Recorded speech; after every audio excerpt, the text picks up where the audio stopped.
La Nana Mombéré est l'une des 16 préfectures de la République centrafricaine avec pour chef-lieu Bouar, située à 452 km de Bangui, a été aussi touchée par la crise sociopolitique de 2013. Dans le cadre de la mise en œuvre de son mandat, conformément aux différentes résolutions du Conseil de sécurité, la MINUSCA s'est engagée à apporter son appui au gouvernement centrafricain pour la stabilisation, le retour de la paix et de la sécurité dans le pays. Par conséquent, à travers sa section Désarmement, démobilisation et réintégration, encore appelée DDR, la MINUSCA a mis en œuvre dans la Nana Mombéré des programmes, notamment le pré-DDR et le programme de réduction de la violence communautaire, pour contribuer à la stabilisation des communautés en leur facilitant l'accès à des activités génératrices de revenus. Les bénéficiaires de ces programmes exercent aujourd'hui des activités rentables et sont reconnus dans leur communauté. À Baoro, ville située à 60 km de Bouar, Wilfried Namsene s'active pour nourrir son bétail. Grâce à l'appui du programme pré-DDR, il est devenu propriétaire d'une ferme composée de 24 cabris et de 9 cochons. Une activité qui lui permet de subvenir à ses besoins ainsi qu'à ceux de sa famille. J'ai reçu lors de la distribution des kits 3 cabris, 2 femelles et un mâle, plus un cochon. Aujourd'hui, j'ai dans ma ferme 9 cochons et 24 cabris.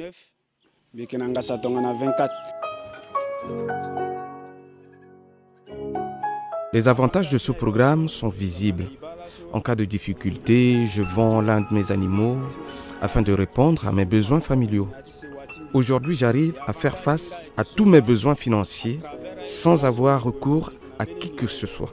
Ce programme m'a rendu indépendant financièrement. Initié par la MINUSCA en octobre 2015, le programme pré-DDR a pris fin en juin 2017. La République centrafricaine est le premier pays expérimentant sa mise en œuvre comme phase préparatoire du programme national de désarmement, démobilisation, réintégration et rapatriement et en tant qu'outil essentiel pour la sécurité et la stabilisation des communautés.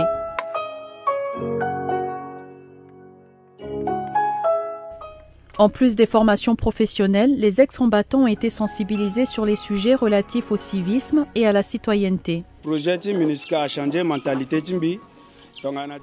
Le programme pré-DDR a changé ma mentalité, comme vous le constatez vous-même.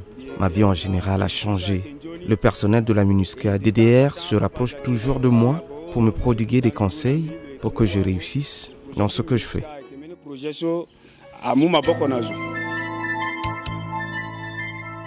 Ce programme permet aux bénéficiaires de se constituer également un capital et de diversifier leur domaine d'activité. Lors de la formation, la MINUSCA DDR nous remettait de l'argent par semaine que j'épargnais. À la clôture du pré-DDR, elle nous a aussi remis notre épargne. Tout cet argent m'a permis aujourd'hui d'avoir une pharmacie pour le bien-être de ma communauté.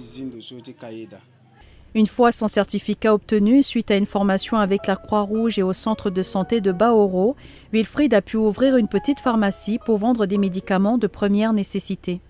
Oui, la pharmacie est rentable. C'est bénéfique pour moi, raison pour laquelle je m'y investis à fond. C'est mon activité principale. Et si cela n'était pas rentable, je l'aurais déjà fermé. En plus de la pharmacie et de l'élevage, Wilfried Namsene possède un ciné-vidéo qui lui rapporte en moyenne 7 000 francs CFA par jour.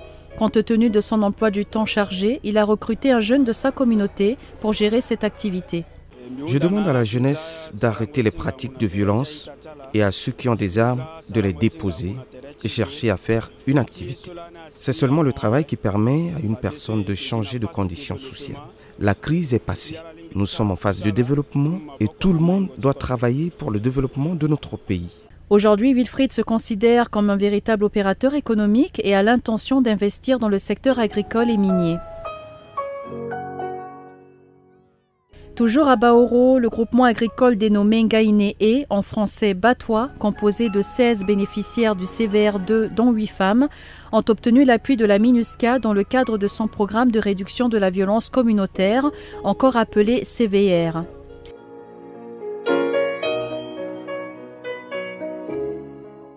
Conçu pour être complémentaire au programme national de DDRR, le CVR vise la réduction de la violence au sein des communautés et contribue à leur pacification et à leur stabilisation. Je suis un ex-combattant. Grâce au projet CVR, mes amis et moi avons déposé de façon volontaire les armes qui étaient en notre possession car nous voulons contribuer à la paix dans notre pays.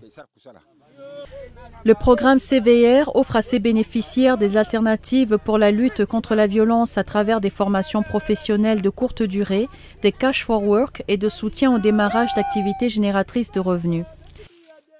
C'est dans ce cadre que le groupement agricole Gagny-et a bénéficié non seulement d'une formation agricole, mais aussi d'un appui au démarrage de leur activité. Grâce à cet appui, ce groupement constitué d'ex-combattants et des membres de la communauté a cultivé 5 hectares d'arachides, de maïs, de courges et de manioc et prévoit agrandir sa surface de culture d'ici l'année prochaine pour atteindre 10 hectares. Le CVR nous a rassemblés et nous a donné du travail. Il nous a permis d'avoir une autre vision de la vie. Avant, nous faisions de l'agriculture de subsistance et maintenant, nous avons dépassé cette forme d'agriculture qui nous permet d'avoir un plus grand rendement qui peut contribuer à l'augmentation de nos revenus et à l'amélioration de nos conditions de vie. Ces cultures vont nous permettre de subvenir aux besoins de nos familles. Revenons au marché central de Baoro où Thomas Ngamon, un ex-cultivateur, a bénéficié du programme Prêt DDR dans la filière petit commerce. Il exhorte ses pairs de suivre son exemple, de déposer les armes et de faire bon usage des kits reçus. Avant la crise, j'étais un cultivateur, mais avec ce que nous avons vécu, j'ai tout perdu. Je n'arrivais plus à joindre les deux bouts et à subvenir aux besoins de ma famille. Le programme Pré-DDR m'a permis de rebondir car j'ai choisi de faire le commerce. Aujourd'hui, je peux assurer la scolarité de mes enfants, acheter des vêtements à ma femme. J'ai même construit une maison et une petite ferme de cabris. J'aimerais laisser un héritage à mes enfants. Cap-sur-Boire, chef-lieu de la Nana Montbéret, où le groupement La Merveille, spécialisé dans la menuiserie et constitué de 7 ex-combattants, a aussi bénéficié de l'appui de la MINUSCA DDR à travers le programme Pré-DDR. On est au début au nombre de 12 ex-combattants dans ce groupement. Les 5 autres sont partis, on ne restait que 7 ex-combattants. Et puis maintenant, on a essayé de recruter les jeunes qui sont aussi désœuvrés au quartier. Ils sont engagés de venir apprendre leur métier aussi. C'est comme ça qu'on est devenu leur formateur. On est en train de les former aussi à notre tour. Ce groupement est aujourd'hui une référence en matière de menuiserie dans la ville de Boire. Il conçoit toutes sortes de matériel en bois et dispose d'un portefeuille clientèle important. Il a un bon chiffre d'affaires qui lui permet de subvenir aux besoins de leur famille et de vivre convenablement. Véritable modèle de réussite, le groupement La Merveille transmet son savoir en recrutant et en formant plusieurs jeunes désœuvrés. On est en parfaite relation avec toute la communauté dans la ville, comme vous-même vous pouvez le constater, parce que ici, quand vous nous voyez ici, là, on a même des familles, c'est-à-dire des femmes et des enfants. Et aussi les voisins, tout le monde dans la communauté qui ont besoin des meubles, des lits, tout ça, là, ils sont venus vers nous. Et même parfois, si vous voyez bien, quand il y a un malheur dans le quartier, c'est nous qui fabriquons même les cercueils pour l'enterrement, pour la cérémonie de la commémoration de cette personne qui vient de décéder et partout. Ce qui fait qu'on a des parfaites relations avec toute la communauté. Hier marginalisés, les jeunes menuisiers sont aujourd'hui bien reconnus et respectés dans leur communauté. À une quarantaine de kilomètres de Boire, précisément dans le village d'Unkandéré, un groupe d'hommes et de femmes labourent leurs champs. La présence du chef du village dans le groupement a permis de motiver les bénéficiaires et ainsi contribuer à l'obtention d'un très bon rendement. Les conflits armés nous ont amenés à prendre les armes. Nous les avons restituées pour adhérer au projet CVR et aussi nous n'avions pas d'activité. Après la formation, nous avons reçu des semences comme nous l'avons demandé. Nous avons planté ces semences et pour la première fois, nous avons obtenu 6 sacs d'haricots lors de la récolte.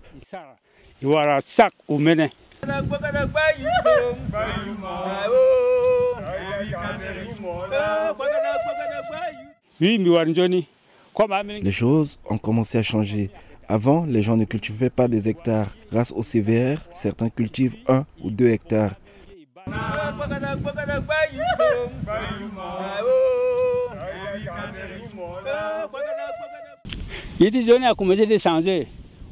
Le champ nous donne du bon rendement. Il nous permet de prendre soin de notre famille et aussi de payer les frais de scolarité de nos enfants. Le sous-préfet de la Nana Mombéré, M. Paul Chaba Bagaza Yandere, témoigne de l'impact du CVR dans sa localité. Depuis Baoro jusqu'ici, je vois que les comportements inciviques que nous avons connus à l'époque, ces comportements inciviques se transforment, n'est-ce pas, en comportements citoyens, en un comportement de responsabilité pour savoir que nous avons l'obligation de cultiver la paix au lieu de cultiver la violence et la haine. Et si nous cultivons la paix, ça veut dire que nous sommes sur le chemin du développement. Les programmes mis en œuvre par la MINUSCA, le PREDDR et le CVR sont des outils incontestables de stabilisation, du vivre ensemble et de la cohésion sociale. Ils ont aussi largement contribué à l'autonomisation de ses bénéficiaires.